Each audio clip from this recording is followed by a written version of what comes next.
Good afternoon and welcome to the Cabinet meeting of Melton Borough Council. Members are reminded that we will be using the audio-visual system this afternoon and the meeting will be streamed live on YouTube. Members are asked to physically raise their hands in the usual way to indicate they wish to speak and to use their microphones when speaking for the benefit of all present. Please switch mobile phones to silent. I will now provide a reminder of the evacuation procedures in the event of the need to do so. In the event of having to evacuate the council chamber, please leave by one of the 6 emergency exits around the sides of the chamber. Please assemble at the far side of the front car park nearest the park entrance. That's the country park, not the car park. Officers will be on hand to assist persons who require any assistance. And now the public recording of the meeting. There is legislation that allows the public to film, record or use social media at a council meeting. This must not be disruptive to the good order of the meeting, nor include any filming or recording of the publicity of the public seating area. Thank you very much. We'll now move on to the agenda proper.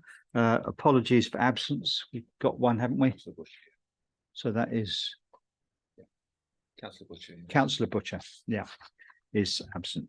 Now we need to confirm the minutes of the Cabinet meeting held on the 11th of October 2023 and to approve them as a correct record. I'll propose that from the chair. Do I have a seconder? Yeah, all those in favour? None against. Thank you very much. Are there any declarations of interest? No, none to record.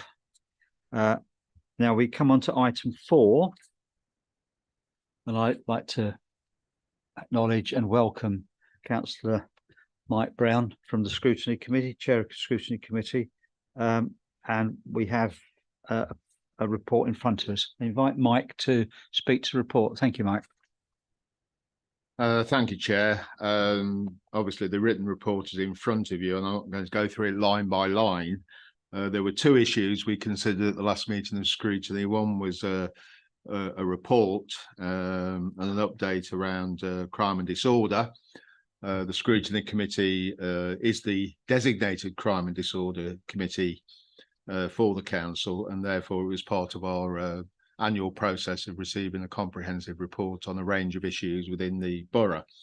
I have to say it was quite opportune we had the meeting when we did. The new inspector for Melton, Darren Richardson, was in attendance and was able to elaborate and go into some detail on some of the issues that had actually arisen in the town only the previous week.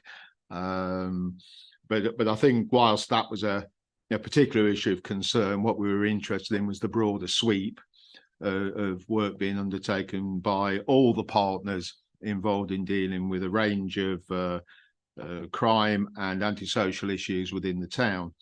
I'd just like to highlight a few things in the report, in the comments. One, and I think it was very important, and we had quite a long discussion about this, that whilst it was right that the police act effectively and quite rigorously to deal with issues of antisocial behaviour in the town that erupted during the recent half term, there's a huge emphasis being played by the police in their policing activities in not seeking to simply criminalise young people, but to actually engage with them in order to work alongside other agencies, such as the Hub in Melton, to encourage youngsters to divert their activities elsewhere. And certainly the question of support for those young people and their families is uppermost in the minds of the police in dealing with these issues, which we thought was very important. There was some discussion about the frustration people feel with some of the processes that people have to engage in when reporting crime and issues, and certainly 1 or 2 councillors on the committee were frustrated by the length of the forms that have to be completed online and the lack of immediate response to some issues raised, and I think that was taken on board by Inspector Richardson, who recognised that that could be a deterrent to people reporting actions in the town. There was certainly a view that came forward that there'd been a marked improvement in rural policing. I think if you have been following some of the news items over the recent past, certainly on the Melton Police Facebook page, the use of members of the public riding around the rural areas, the improved equipment that they've been provided for, has actually seen a marked increase. And one or two councillors who live and work in the rural community said that it was very noticeable that they'd seen an improvement and had a greater confidence in what was happening. There was a view that we tend to hear reports of the regrettable things that happen. It would be helpful to actually know more about the occasions on which we engage with and intervene with our residents to help support them, rather than simply how many times we've taken enforcement action would be helpful. And I think that was taken away by the officers as being something that could be added into the reporting. And then finally, just on fly tipping, which is, again, is fairly typical. My words twisted. Topical at the moment because of the current proposals by Leicestershire County Council to close some of the waste disposal sites. There were concerns expressed that the problem we already have could be exacerbated, and also that some of the contractors operated in the borough are perhaps not operating very scrupulously, and that needs to be monitored. So those are the only points. I mean, there are other issues in the report which you'll have in front of you, but those were the ones I particularly wanted to highlight on behalf of the committee.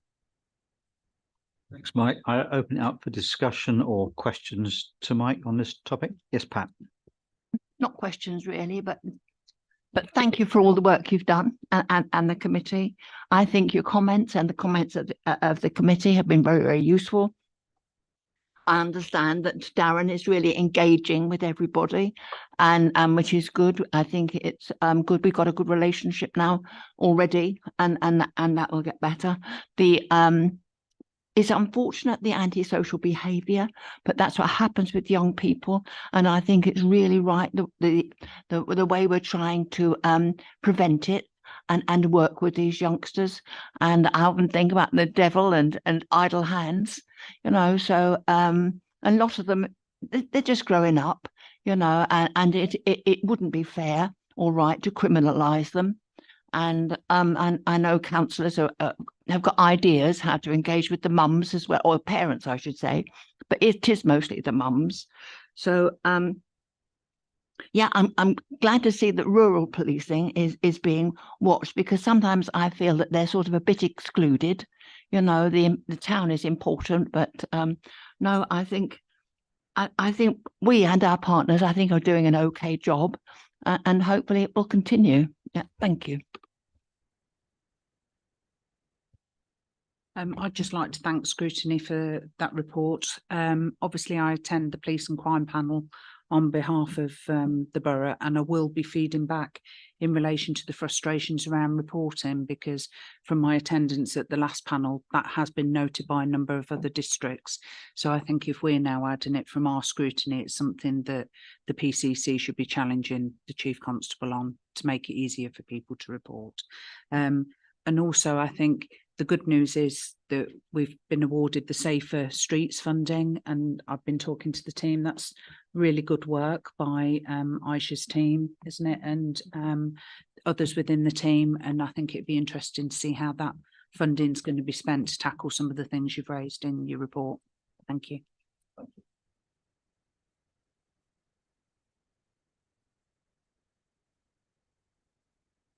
Only to pick up on that last point about the Safer Streets funding. I mean, I was made aware that we'd been successful in our bid for that funding on the night of the committee, but because we're in election purdah, it was inappropriate to report it. So I think I'd just like to say that I'm sure it would have been very much welcomed by the committee if they'd been able to be aware of it at the time. Therefore, there's no vote on that. Do you want to introduce the second paper on the Ombudsman's annual report?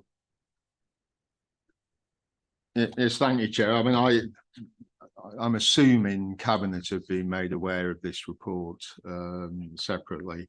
It was brought before scrutiny as an urgent item, quite rightly, because it was just about to be published.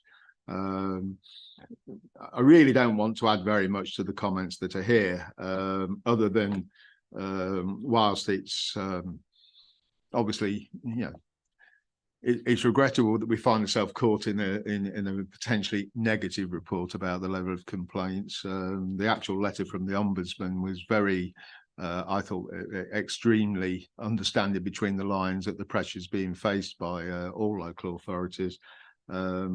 And of course, the trigger for being in over the 50% is purely a percentage. It doesn't reflect the number of complaints, and the actual number of complaints involved in this instance were actually quite small.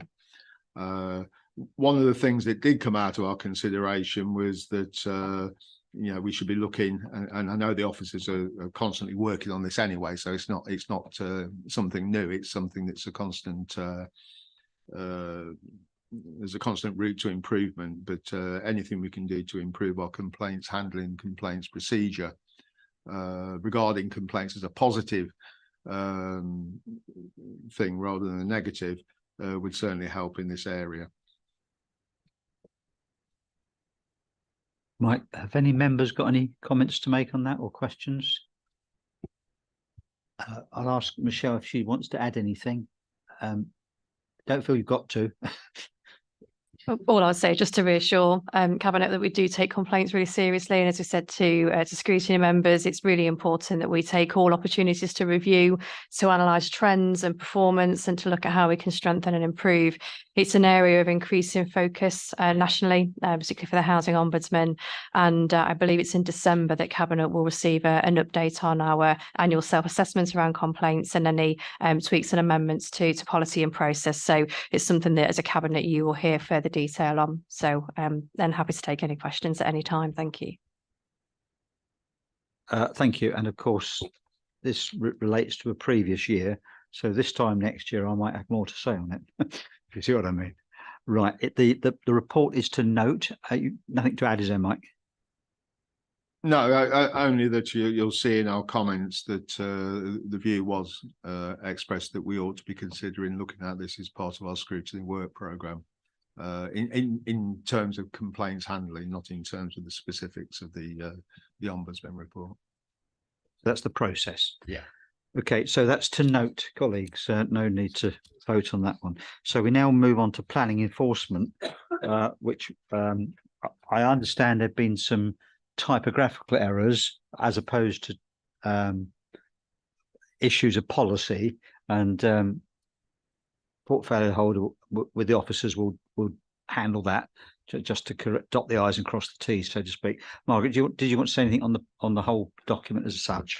Yes. Well, here we are. We have the planning enforcement policy before us this evening.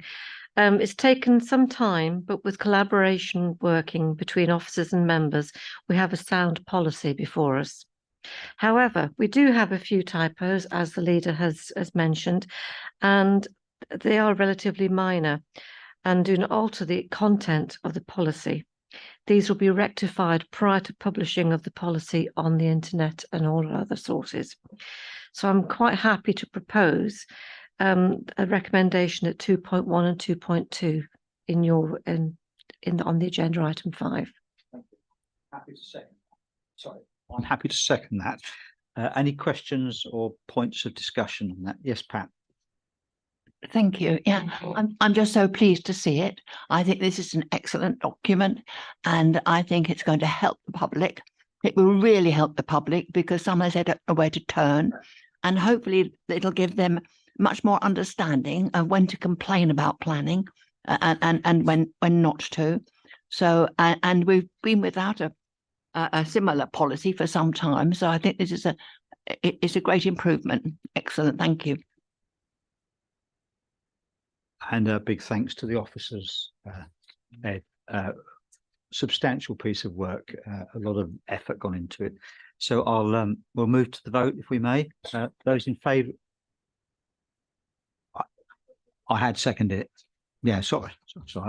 We can third it if you like. So those in favour, please show. So that's unanimous. Thank you very much. We now move on to agenda item 6.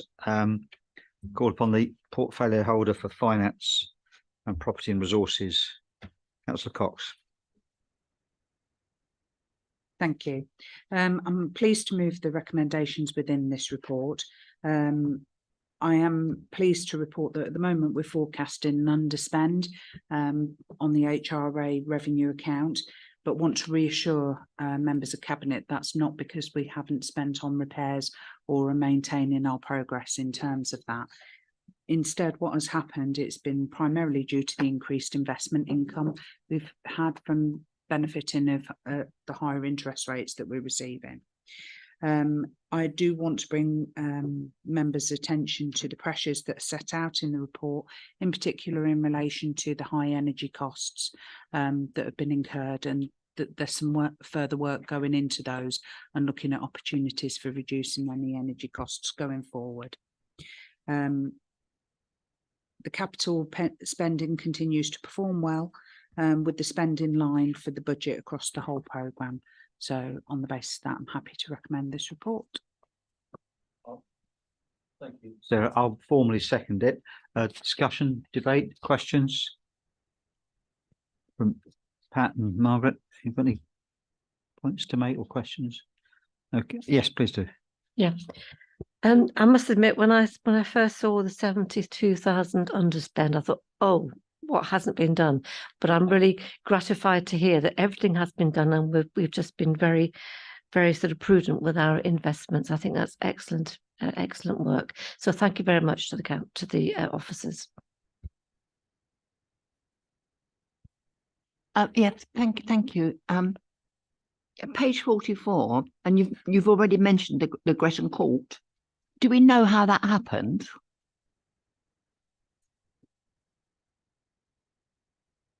I think the council wasn't billed, is that it? No gas bills received. Sorry, I meant to ask this question in advance.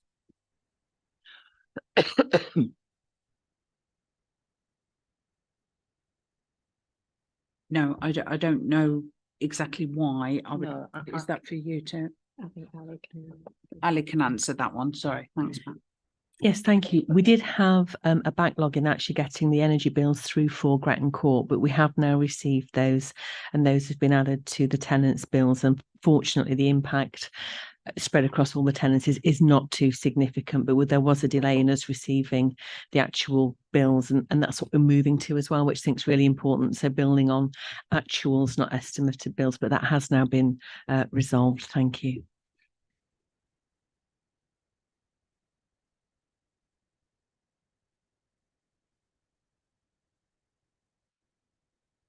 Help me here. Well, we've got to turn the page. Recommendations. We've got to note the report, so there's no need to vote. Okay, so we note that. Thank you. Item 7, which is another one for Sarah. Go on, hurry up. Okay, I'm pleased to present this report to Cabinet. Again, it's a positive report. The forecast for the year is a good one, and that follows the trend from the first quarter. However, again, I'm going to say this with a note of caution, having met with Dawn numerous times to discuss this. Our income and the position we're in is due to the fact that the teams have worked really hard to get some grant income in. That's one-off income and won't be recurring. We've had backdated property charges that we've benefited from this year, and there's a bit of a theme this evening in that me commenting on higher interest rates and how that's actually benefiting the council's financial position. So we as a Cabinet, as we move forward now with our planning and budget setting process for 24-25, must take into account that this position can't be replicated. We know that from the forecast that we've seen, that whilst interest rates are likely to remain high for the end of this year, they are forecast to start dropping towards the end of next year. We've also faced some additional challenges, such as the rise in pay that we still haven't had resolved, and the energy costs. We've also seen a reduction in income from certain areas, as the high interest rates have perhaps caused members of the community to perhaps not get their houses extended. So we've seen a drop in income in planning applications. So our options for next year in terms of raising revenue going to be quite restricted, with the cap on council tax increases, and the uncertainty of that future funding from central government, and the fact that it is very much hands-mouth and grant funding leaves us in quite a precarious position. So whilst I'm pleased to report our position at the moment is looking very positive, I'd just like Cabinet to know that we are probably going to have some tough decisions to make for next year. Thank you. So that's to note. So any questions or comments? Are you all right, Margaret? You okay? All right. So we'll move. That's to note, not so we'll just confirm that's been noted. Thank you. Thank you very much. In case we forget who she is, Sarah, can you do item 8 now? Okay, this is the Treasury Management Mid-Year Report. I'm pleased to propose this report. Yet again, it's the one where I do get to praise the financial team for their work on this. We're once again the top of the benchmarking group within the East Midlands in terms of our investment returns. So, and that additional income has by far helped the council financially meet its objectives this year. And it's allowing us to offset some of the challenges that we would have faced otherwise. As I've mentioned, the forecasts are that interest rates will fall next year, and so we won't be afforded the same grace potentially next year. Some of our investments are achieving over 6%, and the financial team are trying to lock those in as far as possible so we can gain the benefit of those high interest rates for I do want to go as one.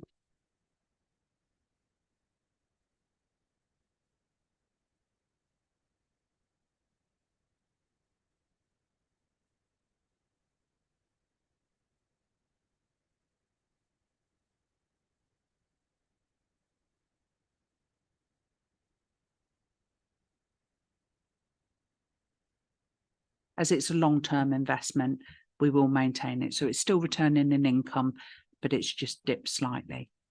And that's it. I'm happy to propose the report. Thank you very much, and thank you to the team for working so hard on this. Thank you very much. Comments or questions, colleagues? Just a quick comment. The property portfolio generally has dropped anyway. I think I've noticed that myself. But yeah, so I think that's quite acceptable. But overall, the investment is really good. So thank you very much to the team. Thank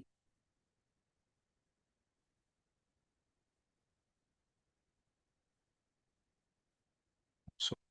So I have to ask you to agree to recommend this to council. So I'll move it. Sorry, second it. Yeah. Those in favour? None against. So that's unanimous. Thank you very much.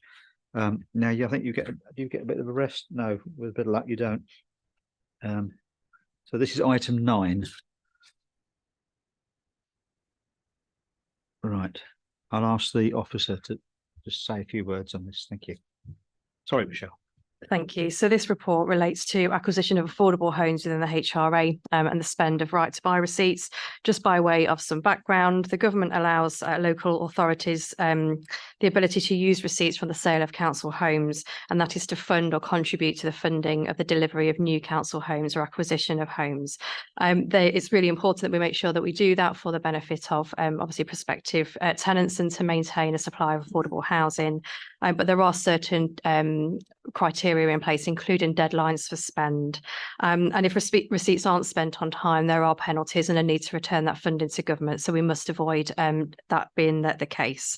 Where there are unforeseen delays in making purchases, as is the case in the current financial year, we're seeking some flexibility to make sure that we can adapt and consider alternative acquisitions in year to make sure that we do spend that money. And in the current financial year, that links to a scheme that was approved by Cabinet last year.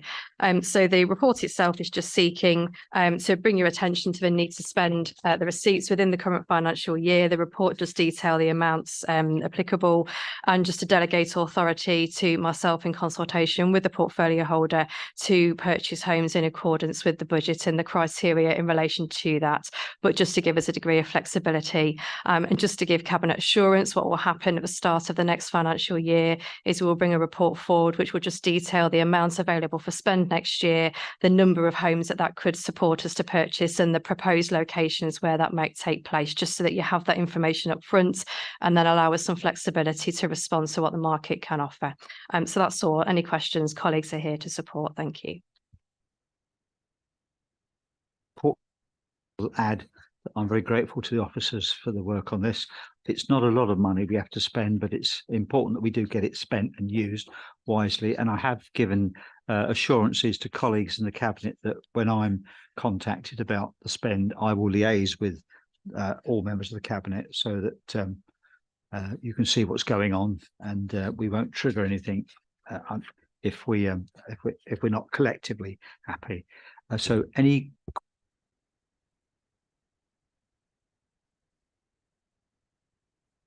Yes, so thank you very much. I'm quite happy with the flexibility of this. If we agree this at the start of each financial year, and then you can deliver the goods as and when in collaboration with the portfolio holder. I think this is a very good way forward, and it saves the sort of last minute panic. Oh my goodness me, we haven't purchased any homes, and we've still got this money left. Because if we don't spend it, we lose it. Thank you. Glad you said that. I'd forgotten that. It's very correct. Pat, have you got any questions? Okay. We need to vote upon. That's the delegation. So I will move that from the chair. Margaret seconded that. All those in favour? None against? Thank you very much. That's passed unanimously. And that concludes the meeting. Thank you very much. Sorry you dragged in to speak, but you never know. There might have been a difficult question.